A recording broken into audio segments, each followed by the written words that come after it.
Honneur à vous les gars, j'espère que vous allez bien et bienvenue sur Fumicho, review de l'épisode 22 de Jujutsu Kaisen, la saison 2. Alors beaucoup de personnes m'avaient dit que c'était le dernier épisode, mais en fait c'est pas du tout le dernier épisode, parce qu'on peut pas s'arrêter sur ça, l'arrivée de Yuki Tsukumo, elle arrive comme ça, machin, enfin c'est pas du tout le dernier épisode, c'est pas possible. On peut pas finir une saison sur ça, hein, clairement, surtout avec le niveau d'animation et tout. Donc voilà, donc les gens qui m'ont dit ça se sont clairement trompés. Donc je pense qu'on ira plutôt à 24 épisodes. Généralement les saisons c'est ça, hein, c'est 24, voire même 26 pour certaines saisons. Donc bref, on est dans la saison 2 Jujutsu Kaisen, épisode 22 les frérots. Yuji Itadori a clairement fumé Mahito grâce à l'aide de Todo, ah oui, évidemment, hein, et sa petite feinte où il tape, et au final il désoriente un peu Mahito, mais bref, on était sur la victoire de Yuji Itadori qui nous fait un éclair noir magnifique.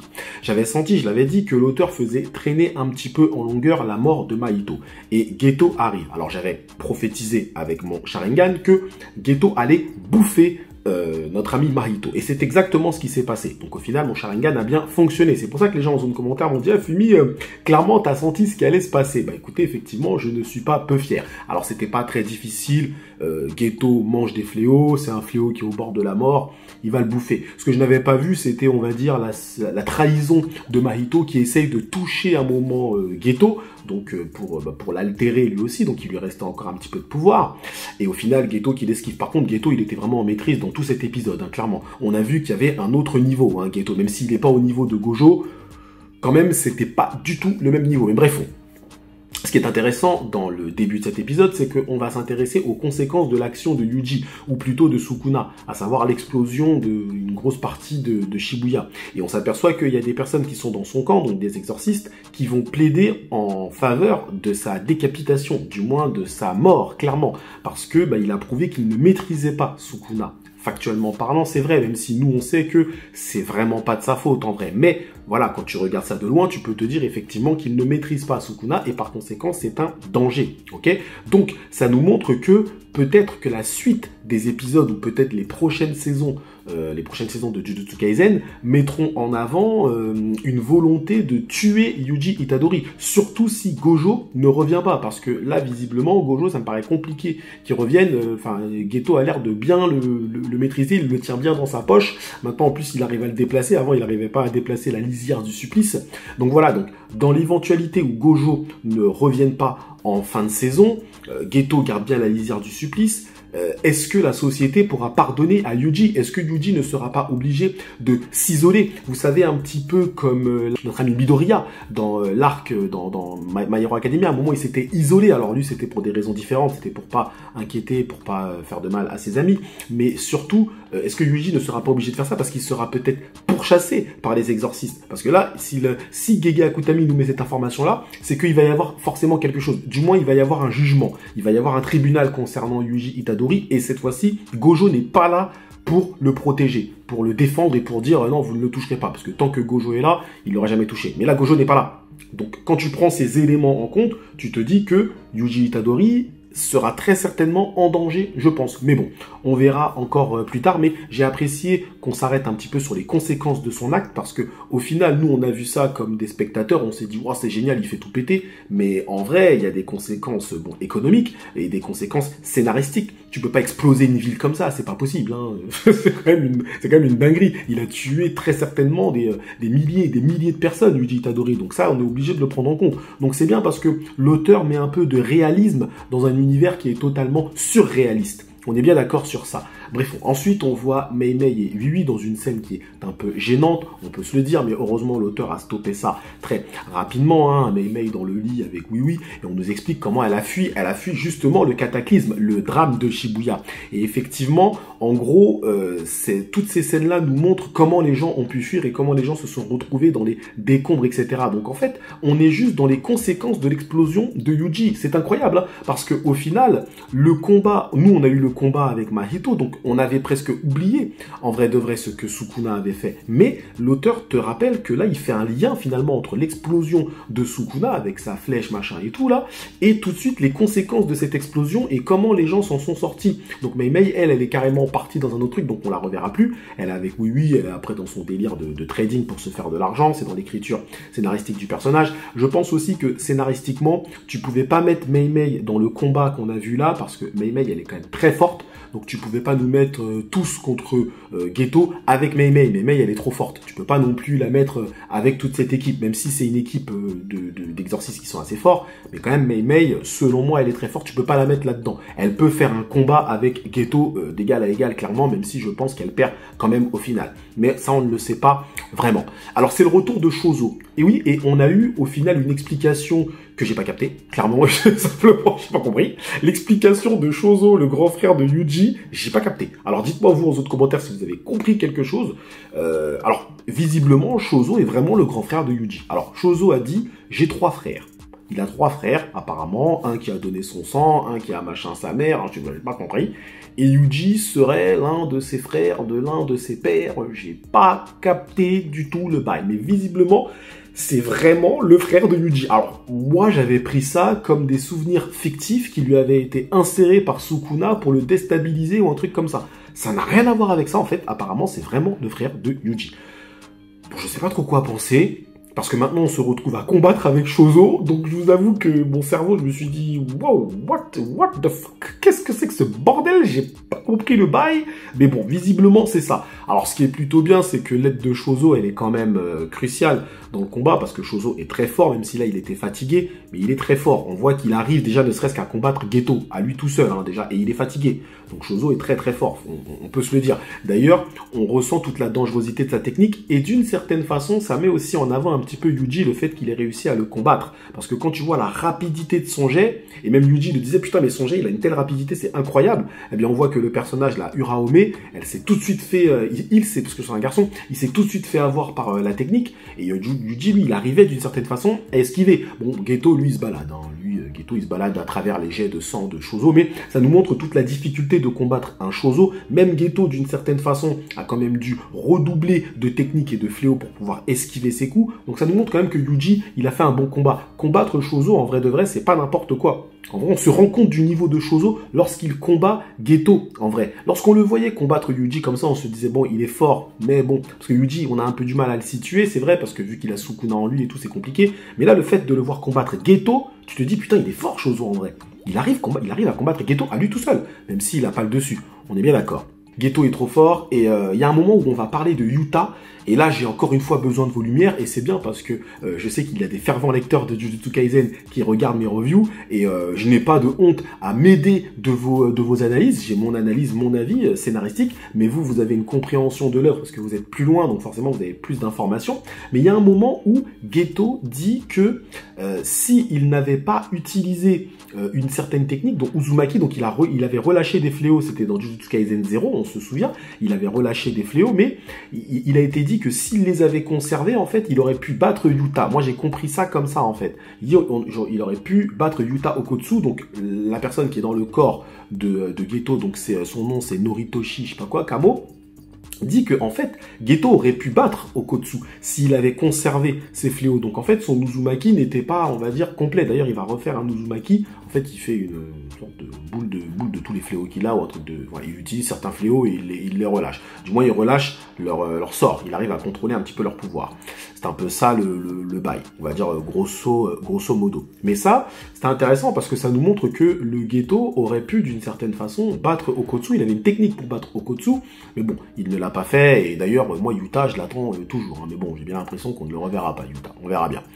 En tout cas, Mahito essaye d'attaquer Geto esquive, et Geto bouffe Mahito. Donc là, les frérots, encore une fois, Sharingan en action, je l'avais vu venir, c'était pas très difficile, et je me suis dit, bon, bah, au moins, c'est la fin de Mahito. Ça, c'est bien, c'est clair, net et enterré.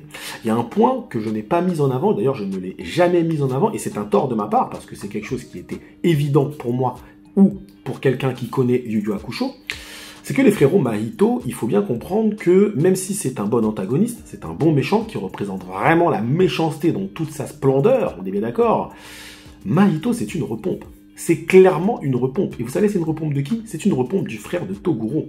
Et oui les frérots. Pour ceux qui connaissent Yu Yu Hakusho, je vous invite tout simplement à vous intéresser au frère de Toguro. Ne vous intéressez pas à son écriture scénaristique, son histoire, parce que c'est radicalement différent de Mahito. Mais dans ses pouvoirs, c'est exactement la même chose. Alors il est aussi insupportable que lui, mais bon, Mahito a quand même la palme, hein, il est très insupportable, mais dans les pouvoirs, c'est exactement la même chose. En fait, Mahito, très clairement, c'est le frère de Toguro. Je vous dis, mais c'est vraiment très pour trait. De toute façon, Gege Akutami ne s'est jamais caché de s'être inspiré de Togashi et même de Tite Kubo aussi, clairement. Mais là, c'est vrai que ça m'avait pas frappé, mais c'est quand je me suis rematé Yu Yu Hakusho, je me suis dit, mais c'est Mahito. C'est un truc de ouf. Et je vous dis, même des frérots à moi m'ont dit, mais t'as tout à fait raison, Fumi, c'est clairement Mahito. Clairement, donc le frère de Toguro, c'est l'inspiration pour Mahito. Très clairement, je le dis. Hein. Matez-vous Yu Yu Hakusho, vous verrez que vous direz, putain, Fumi, il avait raison. Et oui, Sharingan, encore une fois, en action, les gars. Bref, on nous parle de techniques supérieures. Alors, dans Jujutsu Kaisen, il y a les extensions de territoire, les extensions simples, etc. Il y a les sorts innés, ok, donc leur pouvoir, on va dire. Et il y a aussi les techniques supérieures. C'est ce qu'il nous a montré, c'est ce qu'on a vu, c'est ce que Jogo a fait, c'est ce que notre ami Geto fait également lorsqu'il fait Uzumaki. D'accord, ce sont des techniques supérieures. Et Uzumaki, il va expliquer un petit peu que cette technique-là lui permet d'utiliser, de rassembler les fléaux et d'utiliser, pourquoi pas, leur sort, finalement.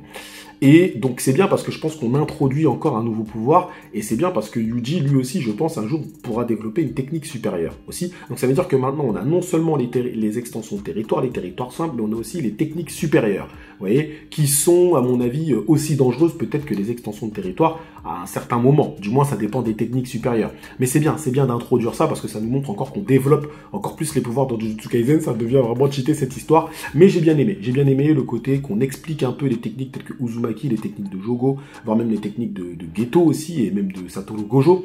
Donc voilà, par contre, je pense que de plus en plus on s'oriente vers un non-retour de Gojo. Je dis ça, mais j'ai vraiment pas l'impression que Gojo va revenir. Alors que c'était, on va dire, l'objectif fil rouge de l'arc. J'ai vraiment pas l'impression qu'il va revenir. Parce que j'ai l'impression que ça arrange un petit peu l'auteur que Satoru Gojo ne soit pas là. Pourquoi? Parce que Satoru Gojo, c'est lui qui annihilait tout enjeu. Donc le fait qu'il soit plus là, faut dire la vérité, il y a de l'enjeu. Il y a de l'enjeu parce que sans Satoru Gojo, tout le monde peut mourir, clairement et simplement. Donc, je pense que l'auteur se fait un petit peu plaisir et Satoru Gojo ne reviendra peut-être pas dans cette saison, peut-être dans la saison prochaine, mais là, Satoru Gojo, moi, ça m'étonnerait qu'il revienne. Parce que là, l'auteur, on sent qu'il peut se lâcher. Il peut nous mettre la pression, on peut se dire, tiens, lui, il va mourir, lui, il va mourir, lui, il va mourir. Tandis que quand Gojo, il est là, personne meurt, hein, on sait que Gojo est là, donc clairement et simplement. Donc, je pense qu'il va conserver ça un petit moment. Bref, on apprend donc que celui qui est à l'intérieur de Geto s'appelle Noritoshi Kamo. C'est l'un des pères de Shozo.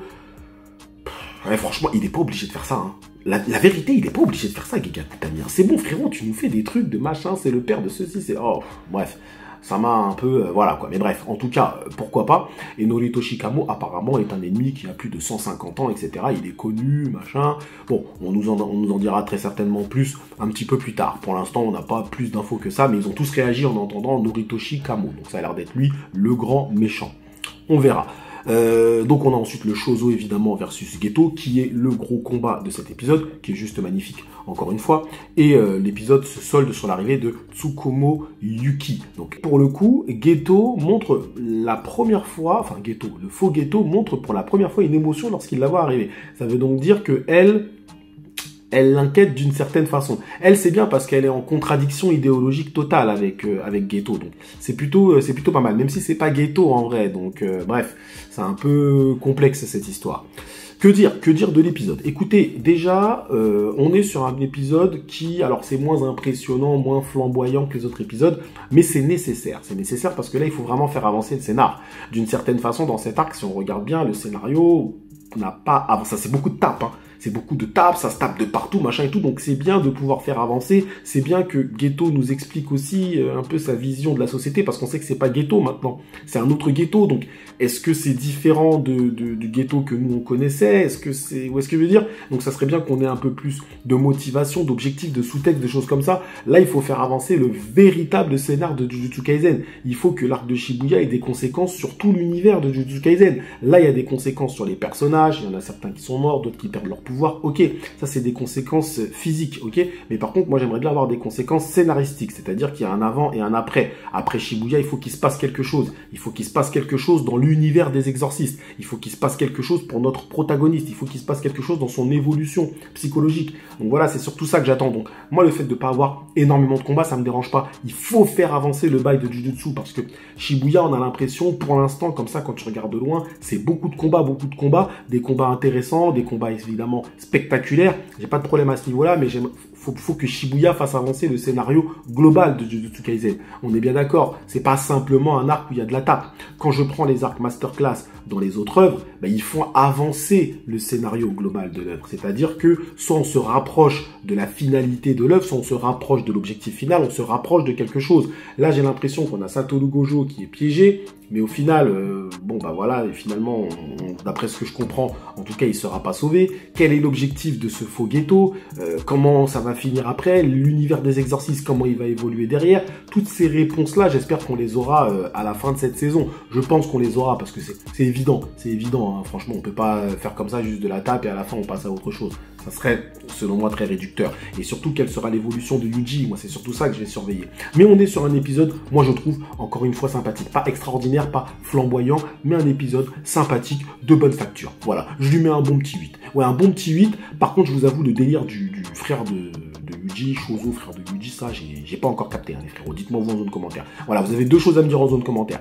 Frère de Yuji, Shozo, moi, j'ai pas capté le délire, clairement et simplement, hein, donc dites-moi vous en zone commentaire si vous voulez. Et le fait que Yuta aurait pu perdre face à notre ami Geto, si Geto avait conservé ses fléaux, est-ce que j'ai bien compris la chose ou pas? Mais bref, on verra la suite. Moi, en tout cas, on arrive sur la fin de cette saison. Je vais tenter de rattraper ça en manga, parce qu'en plus, la fin du manga a été annoncée pour 2024, donc j'ai pas du tout envie de me faire spoiler, donc je pense qu'il faut que je me mette à jour. Et les frérots, on fera peut-être des revues du Jujutsu Kaisen, pourquoi pas? Mais il faut que je rattrape, hein. J'ai beaucoup de chapitres de retard, parce que là, ce chapitre-là, je sais pas, ça s'arrête à quand, mais généralement, il y a une bonne centaine de chapitres, donc je pense qu'il y a vraiment du lourd à rattraper, donc les frérots, on verra ça comme d'habitude. Dites-moi ce que vous en avez pensé avec honneur, les frérots, hein, évidemment. Prenez soin de vous, merci à vous d'avoir suivi cette revue jusqu'au bout. Prenez soin de vous, et que l'honneur soit avec Geto. Bah oui, Geto, il s'est retrouvé face à tout le monde, comme ça, il est normal. D'ailleurs, Uraime ou Uraome, je sais plus trop c'est quoi son nom, il me semble qu'elle était avec Sukuna, et là, aujourd'hui, elle est avec Geto. Est-ce qu'il n'y aurait pas un lien entre Geto et Sukuna? Je dis ça, je dis rien. Ou est-ce qu'elle ne trahirait pas plus tard Geto? Enfin, il, un garçon. Ok? D'ailleurs, son pouvoir de la glace était plutôt sympathique aussi. Merci à vous, prenez soin de vous, et que l'honneur soit avec Geto Suguru.